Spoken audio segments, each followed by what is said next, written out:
دعا مسلمان میں عقیدہ توحید پختہ کرتی ہے، اور دعا اس دولت کا نام ہے جو صرف مومن کے پاس ہے، کافر کے پاس نہیں۔ نبی پاک علیہ السلام نے فرمایا الدعاء صلاح المومن، دعا مومن کا ہتھیار ہے، کافر کے پاس یہ ہتھیار نہیں ہے۔ مومن جب اپنے مالک کے حضور دعا مانگتا ہے نا، دنیا میں آپ کسی سے زیادہ مانگیں تو وہ ناراض ہو جاتا ہے، وہ کہتا ہے بھائی تو نے تو کام بنا لیا ہے، کل بھی دیا تھا، پرسوں بھی دیا تھا، روز روز تجھے کون دے؟ میرے نبی پاک علیہ السلام نے فرمایا جو اپنے رب سے زیادہ مانگتا ہے رب اس سے زیادہ راضی ہوتا ہے، زیادہ راضی ہوتا ہے۔ اب دعا مخصوص اوقات نہیں دعا کے، فرمایا اذا دعان، جب بھی دعا مانگو گے تمہارا رب تمہاری دعا کو، جب بھی دعا تو دعا کرتے رہنا چاہیے، ہر وقت دعا میں بندہ شامل رہے، اللہ کے ذکر میں شامل۔ یہ جو قرآن مجید نے کہا نا یا ایھا الذین آمنوا اذکروا اللہ ذکرا کثیرا، اے ایمان والو اپنے رب کا ذکر کثرت سے کرو، وسبحوہ بکرۃ واصیلا، اور صبح و شام اسی کی پاکی بیان کرو۔ تو اس سے مراد یہ نہیں ہے کہ تسبیح لے کے سارا دن مسجد میں بیٹھے رہو اور کام کوئی نہ کرو، بلکہ اس کا مطلب یہ ہے کہ روٹی شروع کرو تو اللہ کے نام سے، اختتام کرو تو اللہ کے نام، سو جاؤ تو رب کا نام لے کے، سویرے اٹھو تو اللہ کا نام لے کے، جب تمہیں کوئی چیز اچھی لگے تو ماشاءاللہ کہو، جب کوئی مصیبت آئے تو کہو انا للہ و انا الیہ راجعون۔ تو سارا دن اللہ کا ذکر جاری رہے گا۔ نبی پاک صلی اللہ علیہ وسلم نے مسلمان کو ایک دوسرے سے ملنے کا طریقہ بتایا۔ مصیبت آئے تو کیا کہنا ہے؟ صرف فوت کی پہ نہیں کہنا، اس کی وضاحت کر دو۔ کوئی بھی الذین اذا اصابتہم مصیبہ، جب بھی کوئی مصیبت آئے، اللہ کے بندے کہتے ہیں ہم اللہ کی طرف سے آئے ہیں اور اللہ کی طرف ہی ہم نے لوٹ جانا۔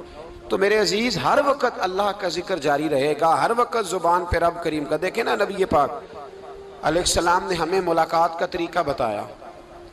ایک صحابی آئے تو انہوں نے آ کے کہا السلام علیکم، نبی پاک علیہ السلام نے فرمایا رب تعالیٰ نے اسے 10 نیکیاں عطا فرمائی ہیں۔ دوسرے آئے تو انہوں نے کہا السلام علیکم ورحمۃ اللہ، تو محبوب فرمانے لگے، امام بہقی نے اس کو لکھا ہے، محبوب فرمانے لگے رب کریم نے اسے 20 نیکیاں عطا فرمائی۔ ایک اور آئے، عرض کیا السلام علیکم ورحمۃ اللہ وبرکاتہ، محبوب فرمانے لگے اللہ نے اسے 30 نیکیاں عطا فرمائی۔ اچھا اس کا مطلب کیا ہے؟ السلام علیکم، تم پر سلامتی ہو، سادہ ترجمہ یہ ہے کہ تم سلامت رہو، تم سلامت رہو، ورحمۃ اللہ وبرکاتہ، تم پر اللہ کی رحمت بھی ہو اور اس کی برکتیں بھی ہو۔ وہ کیا کہتا ہے؟ وہ کہتا ہے وعلیکم السلام، تم پر بھی سلامتی ہو، ورحمۃ اللہ وبرکاتہ، اللہ کی رحمت ہو اور اس کی۔ یہ جو مسنون دعائیں ہیں نا جو حضور نے ہمیں دعائیں سکھائیں ہر موقع پہ، ان کا کمال دیکھیے۔ اب ایک مسلمان نے آتے کہا السلام علیکم، اس کا مطلب کیا ہے؟ تم پر۔ اب وہ جھگڑا کرے گا اسے مارے گا، اس کا مال چھینے گا؟ اس نے تو آتے ہی کہا تم پر سلامتی ہو۔ تو جو سلامتی کی دعا دینے والے ہیں وہ جیب تھوڑی کاٹیں گے، وہ غبن تھوڑی کریں گے، ڈاکہ تھوڑا ڈالیں گے۔ اسلام نے لفظ ہی وہ سکھایا ہے کہ فرمایا جب تم نے ملنا ہے تو تم نے دعائیں کرنی ہیں ایک دوسرے کے لیے۔ اب ہمارے ہاں نئے نئے لفظ آ گئے، ٹیلی فون اٹھایا تو کہا ہیلو، اس کا کیا ترجمہ ہے؟ کون ہے؟ اس کا کیا ترجمہ ہے؟ جی جناب، اس کا کیا مطلب؟ ہم نے دیکھا بڑے بڑے سمجھدار لوگ السلام علیکم کی بجائے کہتے ہیں کیا حال ہے؟ بھئی کیا عجیب بات ہے، بھئی کیا حال ہے کا کیا مطلب ہوا؟ وہ بعد میں کرنے کی بات ہے۔ اور کچھ تھوڑا سا جو ادیب ہیں، جو بیچارے حروف کے پیچ و تاب میں رہتے ہیں، وہ کہتے ہیں آداب عرض ہے۔ وہ کیا ہوتا ہے جی؟ اسلام نے دعا سکھائی ہے السلام علیکم، یہ کتنی خوبصورت دعا ہے۔ جب آپ گھر کے اندر داخل ہوئے تو آپ نے دعا دی السلام علیکم، یہ دعا دی آپ۔ ایک صحابی حاضر خدمت ہوئے، عرض کی یا رسول اللہ صلی اللہ علیہ وسلم میرے گھر میں غربت رہتی ہے، کیا کروں؟ نبی پاک علیہ السلام نے فرمایا جب بھی گھر جایا کرنا گھر والوں سے سلام لیا کر، گھر والوں سے کیا کہا کر؟ السلام علیکم، جب بھی گھر جائے۔ یعنی گھر آیا، اب گھر والوں نے بتایا کہ ماچس کی ڈبیا تو لے آؤ۔ اب یہ دکان کونے پہ تھی گھر والے پہ، وہاں سے ماچس کی ڈبیا لے کے واپس گیا تو کہنے لگا السلام علیکم. پھر گھر والوں نے کہا ہو بتانا یاد ہی نہیں رہا، چینی بھی ختم ہو گئی ہے. تو یہ پھر گیا چینی لینے، لوٹ کے آیا تو کیا کہا؟ جب اللہ چاہتا ہے تو کہے، جب اللہ کے رسول چاہتے ہیں تو کہے. اس کا ترجمہ یہ ہے کہ تو کہہ، تو سلام لے. اللہ رسول چاہ رہے ہیں کہ تو سلام لے تاکہ تیرے گھر میں سلامتیاں ڈال دی جائیں. تو فرمایا سلام لینی ہے تو نے، اور ساتھ تو نے اس طرح کرنا ہے کہ 3 دفعہ سورۃ اخلاص کو پڑھنا ہے. امام قرطبی نے اس کو لکھا ہے. اس نے کہا حضور غربت بڑی ہے.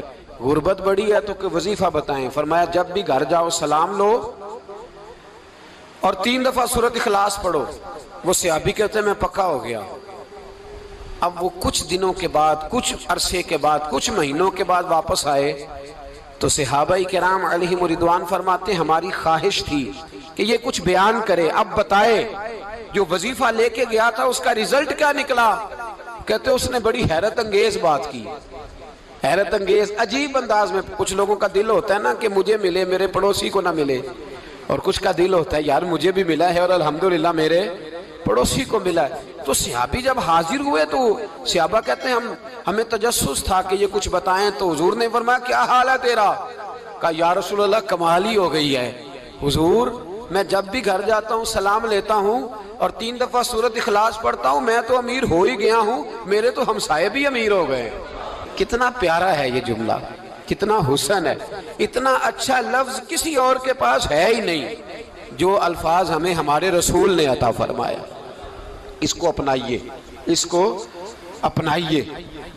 یہ الگ بات ہے کہ لوگ مطلب کے لیے سلوٹ کر لیتے ہیں بڑا سارا، لیکن مطلب کے لیے نہیں. جس کو جانے اس سے بھی سلام لیں، جس مسلمان کو نہیں جانتے اس سے بھی. تو نبی پاک نے ہمیں مسنون دعائیں سکھائیں. رات کو جب سونے لگیں اللہ کے رسول صلی اللہ علیہ وسلم نے ہمیں دعا سکھائی. حضور نے فرمایا جب سونے لگو تو مسلم شریف میں فرمایا تم نے یہ دعا پڑھنی، اللہم باسمک اموت و احیا. تم نے کہنا اے اللہ میں تیرے نام پر مرتا ہوں اور تیرے نام پر جیتا ہوں. نبی پاک صلی اللہ علیہ وسلم نے ایک حدیث میں فرمایا کہ یہ جو نیند ہے نا یہ موت کی چھوٹی بہن ہے، یہ موت کا ایک حصہ ہے. جس طرح انسان سو جائے تو کوئی خبر نہیں ہوتی کیا ہو رہا ہے، بالکل وہ اٹھا ہے تو اس نے کہا ہو یہ کیا ہوا. سو جاتا ہے نا آدمی، اسے خبر نہیں ہوتی. اوہو میں نے تو 11 بجے اٹھنا تھا، یہ تو 3 بج گئے. اب اسے خبر نہ رہی.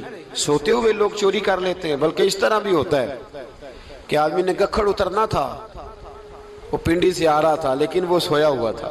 آنکھ تب کھلی جب کاموں کی آ گیا تھا. اب اس کا اس پر زور تو فرمایا کیا پتا اب تو کھل گئی کاموں کی، جا کے لاہور جا کے کسی جگہ پہنچ کے تو یہ بھی ممکن ہے کہ کھلے ہی نہ، نیند ہی موت کا سبب بن جائے. تو کہہ کے سو کہ یا اللہ تیرے نام پہ سو رہا ہوں. اللہ کس نام پہ سو رہا ہوں؟ یار اگر ہم ان دعاؤں کا حسن سمجھے مت اللہم باسمک اموت و احیا، یا اللہ میں تیرے نام پہ سوتا ہوں اور تیرے نام پر اٹھتا ہوں. گویا کہہ رہا یا اللہ میری نیند بھی تیرے فضل سے ہی ہے، اور اگر آنکھ کھل جائے تو وہ بھی تیرے فضل سے ہی ہے. کتنا اعلیٰ نبی پاک علیہ السلام نے انداز سکھایا. اور پھر بخاری شریف میں حدیث موجود ہے، فرمایا جب اٹھو تو کہو الحمدللہ الذی احیانا بعد ما اماتنا والیہ النشور. فرمایا جب تم سو کے اٹھو تو پھر کہو اے اللہ ساری تعریفیں تیرے لیے، تمام تعریفیں جس نے ہمیں موت کے بعد حیات دی. موت کے بعد فرمایا احیانا بعد ما اماتنا، ہمیں مرنے کے بعد گویا اللہ کا شکر ادا کر کے آنکھ کھل گئی. دیکھیں کس طرح اسلام مسلمان کو اللہ کے ساتھ جوڑتا ہے. فرمایا شکر کر، آنکھ کھل گئی. کہ یا اللہ تیرا شکر ہے تو نے موت کے بعد ہمیں دوبارہ حیات عطا فرمائی، یہ شکر ادا کرو. گویا تم یہ نہ کہنا کہ میں اٹھ گیا ہوں تو میرا کمال ہے، یہ نہ سمجھنا میں اٹھ گیا ہوں تو میں بڑا پابند ہوں، جب میں ارادہ کر لوں کہ میں نے 11 بجے اٹھنا ہے تو پھر میں اٹھ جاتا ہوں. یہ نہ کہنا کہ یہ الارم بڑا اچھا ہے، یہ مجھے اٹھا لیتا ہے. ذہن کے اندر خیال کر کہ نیند تو موت کی طرح تھی، یہ جو میں اٹھ گیا ہوں تو اپنے رب کے فضل سے اٹھا ہوں. جو میں اٹھ گیا ہوں، جو ابھی اٹھے ہیں وہ تو بول دینا کم از کم کہ میں اپنے رب کے فضل سے اٹھ گیا. تو دعا سکھائی. پھر دیکھیے نبی پاک صلی اللہ علیہ وسلم نے فرمایا جب تم بیت الخلاء میں جاتے ہو نا، واش روم میں جاتے ہو، تو گندی چیزیں ہوتی ہیں وہاں، شیطان ہوتے ہیں، جنات ہوتے ہیں، یہ گندگی پہ ہوتے ہیں۔ جب تم واش روم جاؤ، بیت الخلاء جائے، تب بھی دعا مانگو۔ کیا دعا مانگو؟ وہ دعا بھی نبی پاک صلی اللہ علیہ وسلم نے ہمیں تعلیم فرمائی اور بخاری میں ہے، کہا پڑھا کرو اللہم انی اعوذ بک من الخبث والخبائث۔ کہو اے اللہ، ناپاک چیزوں سے میں تیری پناہ مانگتا ہوں، وہ نر ہوں یا مادہ ہوں۔ اللہ میں تیری پناہ مانگتا ہوں۔ واش روم کے اندر بہت ساری بری چیزیں ہوتی ہیں، جوان میری بات پر توجہ فرمائیں، وہاں بہت ساری گندی چیزیں ہوتی ہیں۔ انسان کئی دفعہ واش روم میں جاتا ہے، اسے وسوسے زیادہ آتے ہیں، یہ نوٹ کریں میری بات کو۔ اصل میں نا ہم بات ڈھونڈ رہے ہیں علاج اپنی بیماریوں کا، حالانکہ علاج تو سارا مدینے والے رسول کے پاس موجود ہے، محبوب کے پاس ساری دوائیاں ہیں۔ تو نبی پاک علیہ السلام دیکھیں نا، انسان واش روم میں جاتا ہے، اسے وسوسے آتے، برے خیالات آتے، وہ گناہ کی طرف کئی دفعہ مائل ہوتا ہے، تو کہا تو دعا پڑھ کے جا، اللہم انی اعوذ بک، یا اللہ میں تیری پناہ مانگتا ہوں، من الخبث والخبائث، ہر خبیث اور بری چیز سے میں تیری پناہ مانگتا ہوں، وہ نر ہو یا یار کتنا عظیم دین ہے، کتنا عظیم میرے مصطفیٰ کریم کا وہ والا دین ہے۔ اصل میں اللہ کرے بی اے پاس بچے کو بیت الخلاء کی دعا بھی یاد ہو جائے، ایسے یاد ہو جائے، اور اس کے ماں باپ سمجھ لیں کہ جوان ہو گیا ہے، تو اب ہو سکتا ہے اس کی طرف شیطان حملہ زیادہ کرے، اسے خراب کرنے کی کوشش کرے، تو لہٰذا اسے دعا سکھائی جائے تاکہ اس کو پہلے سے پتا ہو کہ میں نے اس بے ایمان سے بچنا کس طرح سے۔ اب آپ دیکھیے نبی پاک علیہ السلام نے ہمیں دعا سکھائی، مصنف ابن ابی شیبہ میں۔ کون سی دعا؟ واش روم سے نکلنے کی۔ اللہ اکبر، بڑی زبردست دعا ہے، بڑی زبردست۔ آپ یقین کریں اس ایک ایک دعا پر ایک ایک پورا بیان ہو سکتا ہے، ایک ایک۔ یہ اس لیے نہیں میں کہہ رہا کہ میں کوئی عالم فاضل آدمی ہوں، آپ کہیں گے کہ بتا رہے ہیں میں بڑا پڑھا لکھا ہوں، صرف یہ عرض کر رہا ہوں کہ اس کے فوائد پر، ثمرات پر جو اللہ تبارک و تعالی امت کو دیتا ہے، ان دعاؤں کی جو فضیلت حدیثوں میں آئی، اور پھر جو اس کے فوائد ہے، اگر اس پر بات کروں تو ایک دعا تقاضا کرتی ہے کہ اس پر پورا ایک لیکچر ہونا چاہیے۔ دیکھیے آپ واش روم سے نکلے، دعا کیا ہے؟ دعا کے لفظ کیا؟ الحمدللہ الذی، ایک حدیث میں لفظ ہے غفرانک، غفرانک، اے اللہ میں تجھ سے بخشش چاہتا ہوں۔ اور جو مشہور اور معروف ہے مصنف ابن ابی شیبہ کی روایت، فرمایا الحمدللہ الذی اذھب عنی العذا وعافانی، فرمایا اے اللہ تیرا شکر ہے۔ واش روم سے نکلا ہے تو کہہ رہا ہے یا اللہ تیرا شکر ہے، تو نے مجھ سے اذیت دور کی، وعافانی، اور تو نے مجھے عافیت عطا کر دی، اذیت دور کر دی اور عافیت۔ بولیے، واش روم سے نکلا ہے تو کیا کہتا ہے؟ یا اللہ تیرا شکر ہے، تو نے مجھ سے اذیت دور کر دی اور مجھے عافیت۔ ڈاکٹر حکیم ہومیوپیتھک ایک چیز پر متفق کم ہوتے ہیں، پتہ ہے نا آپ کو، لیکن اس بات پر سب کا اتفاق ہے کہ اگر کسی کو قبض ہو جائے نا تو شاید 70 یا 72 بیماریاں لگ جاتی ہیں اس کو۔ اور جب آدمی کو قبض ہوتی ہے نا، پیٹ کے اندر فضلہ جم جاتا ہے، خارج نہیں ہوتا، اس کو اعصاب کی بیماری ہوتی ہے، اس کے ذہن پر اثر ہوتا ہے اس چیز کا۔ آپ یہ مت سمجھیں کہ کھانا کھانا یہ ایک کمال ہے، اللہ نے یہ بھی نعمت بنائی ہے کہ کھانا جب خارج ہوتا ہے تو وہ بھی اللہ کا بہت بڑا احسان ہے۔ تو فرمایا تو سمجھا ہی نہیں، اگر تجھے قبض ہو جاتی، تیرے پیٹ کے اندر وہ چیز جم جاتی، تیرے لیے کتنی تکلیف کا باعث تھی۔ ان لوگوں سے پوچھئے جو اس کے بیمار ہیں، اس کے مریض ہیں، وہ کتنی تکلیف میں رہتے ہیں، سر میں درد ہوتا ہے، سر چکراتے ہیں۔ ایک بہت بڑا روڈ ایکسیڈنٹ ہوا تو ڈرائیور سے لوگوں نے پوچھا کہ مسئلہ کیا ہے، تو کہنے لگا میں قبض کا مریض ہوں، تو میں کھانا کھا لیتا ہوں تو میرے ذہن پر وہ اس قدر زیادہ گیس کا غلبہ ہوتا ہے کہ میں سخت تکلیف میں ہوں۔ نبی پاک علیہ السلام نے ہمیں سمجھایا اور بتایا کہ سمجھ لو یارو، کھانا کھانے کی نعمت تو اللہ نے تمہیں عطا فرمائی ہے، لیکن کھانا کھانے کے بعد اس کا اخراج بھی اللہ کی بہت بڑی نعمت ہے، تو اللہ کا شکر ادا کرو۔ پھر جب آپ گھر سے نکلیں گے تو بھی اس کی دعا ارشاد فرمائی، بسم اللہ توکلت علی اللہ، اللہ کے نام سے گھر سے نکلتا ہوں اور میں نے بھروسہ بھی اللہ کے نام پہ کیا۔ جب گھر سے نکلیں تو کس کے نام پہ بھروسہ کریں؟ بولیے حضرت رابعہ بصریہ رحمت اللہ علیہا، آپ تشریف لے گئیں حج کرنے، جس دن واپس آئیں اپنا اونٹ کہہ گئیں جاتی دفعہ، کہنے لگی اللہ میں تیرے حوالے کر کے جا رہی ہوں اور بسم اللہ توکلت علی اللہ، بھروسہ بھی تیری ذات پہ ہے۔ جس دن واپس آئی نا اسی دن کسی نے بتایا کہ اماں آج ہی تیرا اونٹ مر گیا ہے، تو اونٹ کے سرانے کھڑی ہو کے کہنے لگی مولا میں تو تیرے نام پہ تیرے پہ بھروسہ کر کے گئی تھی، تیرے حوالے، میں تو تیرے گھر گئی تھی۔ تو لوگ کہتے ہیں اماں کے منہ سے لفظ نکلے تو اونٹ زندہ ہو کے کھڑا ہو گیا، کھڑا ہو گیا ہوں۔ تو اماں کہنے لگی نہیں تمہیں ہی غلطی لگی ہے، مرا ہی نہیں تھا، پہلے سے ہی موجود تھا، گویا اپنی کرامت بھی نہیں ظاہر ہونے دی۔ تو بھائی گھر سے نکلیں تو کس لفظ پر کہ یا اللہ میں تیرے بھروسے پہ نکل رہا ہوں، میں اس کے دو فائدے ہوں گے، ایک تو آپ اللہ کی امان میں جا رہے ہیں، اللہ کی امان میں آ رہے ہیں، اور دوسرا جس گھر کو آپ چھوڑ کے جا رہے ہیں اسے بھی اللہ کی امان میں دے کے جا رہے ہیں۔ تو کتنا لذت والی دعا ہے جو نبی کریم علیہ السلام نے ہمیں سکھائی۔ اب ذرا حدیث سنیں خوش ہو کے، دیکھیں حضور نے دعا سکھائی، فرمایا جب دیکھ لو نا کسی کو ہنستا ہوا، کیا کرتا ہوا؟ ماشاءاللہ آپ تو ہنسنے لگے۔ جب کسی کو ہنستا ہوا دیکھو تو کہا کرو اضحک اللہ سنک، یہ دعا یہ بخاری ہے، فرمایا دعا مانگا کرو جب کسی مومن کو ہنستے ہوئے دیکھو تو دعا مانگو اضحک اللہ سنک، اللہ تجھے ہنستا ہی رکھے، اللہ تجھے، بولیے